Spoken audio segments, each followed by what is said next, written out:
Zane Clodfelter with Otters TV, here with Preston Leinenbach, our series wrap-up.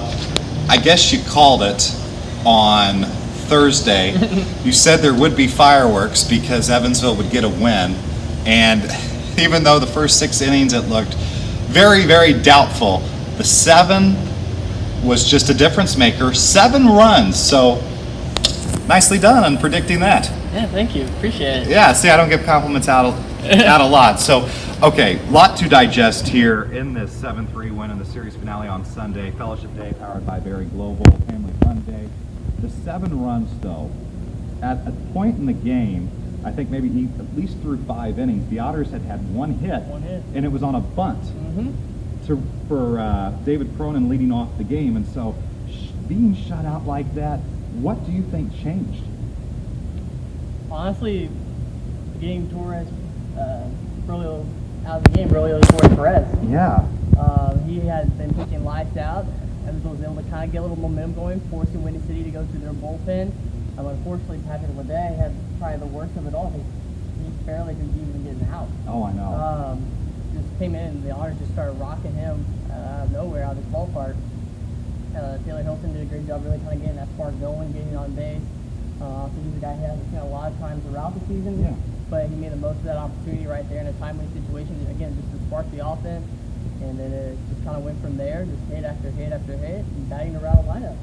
No, I mean, it was fantastic. You had just so many clutch moments, and it felt like once that line started to move, it was going to be hard to get the Otters out, and this was something offensively that we had been looking for this entire homestand. Not just the entire homestand. I think for the last few weeks you could say that.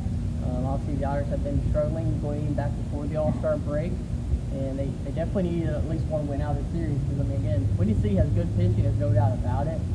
Sometimes with their offense is a little suspect at times. You know, they have been better of late within the last month or so, but again, Windy City has the record that they do for a reason.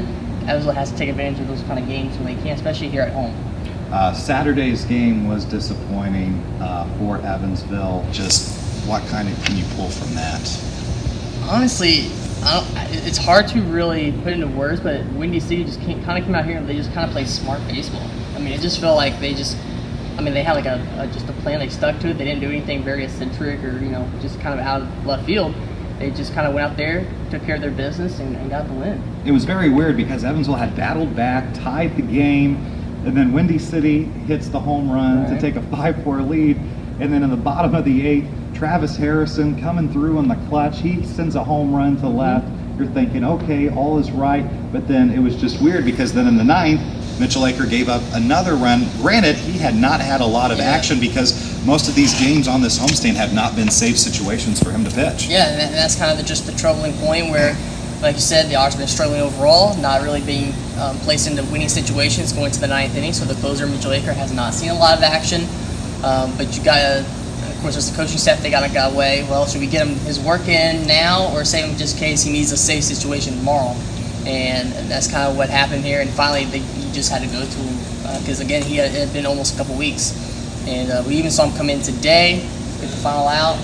But it's just one of those situations that Evansville, again, they were put in a tough spot overall, but give credit to Windy City because, again, they didn't really play like their record this weekend. Yeah, no, they did. There's no doubt about that. And, again, they just seemed to have an answer yesterday when the Otters did start to kind of get a little rally going.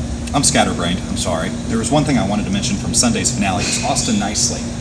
Had a lot of base runners. There were some errors behind him in the field. Ended up getting the win. Improves to 5-3. His ERA right around 3.60. He pitched very well, going 7 innings. And hey, the runs, if it would have been in the bottom of the 8th, wouldn't have been any good for him. Yeah. But he ended up getting a nice victory out of that. Yeah, nice little victory. Now he's put together some back-to-back pretty quality starts for Evansville. There's no doubt about that. Credit to Sean Aller, who came in after him, put together over an inning plus of work out of the bullpen. And of course, like I said, Friday's just so hard to explain. It's a 2-2 game. We're looking at the radar, and you can see that cold front starting to develop right along the river. Unfortunately, that cold front developed just further enough west that it just clipped us. We got maybe 4 minutes of sprinkles, but we had some fierce lightning so fierce that there was, as the players were still on the field right before they delayed it, I remember looking out and seeing lightning out of the corner of my eye. It felt like it was in the press box. So we ended up having over an hour delay, and then we were playing the Thunderbolts. I don't know if the lightning and the thunder like sparked them, because after that delay, it went from 2-2 to a 7-2 loss for Evansville. Yeah, I mean, and it wasn't like, oh, it took an inning or two after the delay for that to happen. I mean, it was right away coming out of that delay where Windy City just kind of just took off, and like I said, able to put a crooked number on the scoreboard after that lightning delay.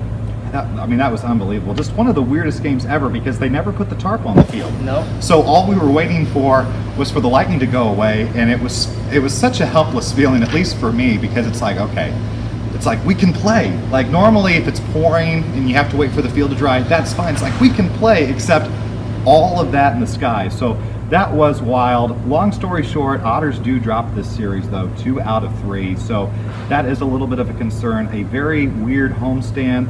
Otters don't have an over 500. I know, I always say it's a weird homestand, but I mean, it was like, was it not weird? It was weird. Yeah, we had a doubleheader on Tuesday. We had an hour delay for lightning on Friday, and then the 7 runs that Evansville put up today, just very weird. So now for Evansville, they're going to head out west.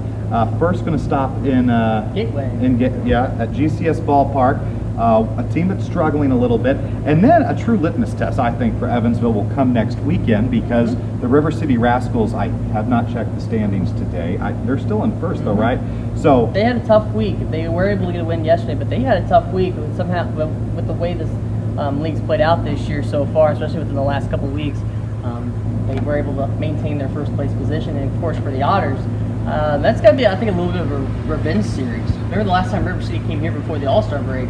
Yeah, and kind of started that, I think, downward spin, because at that time, Evansville was coming off of the sweep of Southern Illinois, took 2 of 3 against Gateway. That was that 9-game homestand. So you think, okay, this could be a really good 5-1 through the first 6, yeah, and then swept by River City. Yeah, so then you only finished 5-4, and then that homestand, which had such promise, turns into just like a, So, I mean, that's very interesting. Sam Jelinek will have the call on 91.5 WUEV for all 6 of those games. EvansvilleOtters.com has the start times and more information. I do want to bring up, and this kind of happened on Sunday, and we had Evansville Otters owner Bill Bussing and then Otters manager Andy McCauley confirm it, that Toby Thomas has decided to step away from the game for the time being. So with that in mind, how big of a loss is his bat and then his skills at shortstop, because we're talking about a former Frontier League Player of the Week. Yeah, there's no doubt about it. Not only Frontier League Player of the Week, but also an All-Star. Yeah, he was. He had a tremendous season going. Again, kind of not going his way of late, and maybe it's just he needs a little refresher or something to kind of get him back to where he wants to be. Who knows what the case may be. But there's no doubt his bat's going to be missing, especially, like I said, he got off such a great start earlier in May and early June. Defensively, very smooth, strong arm across the diamond.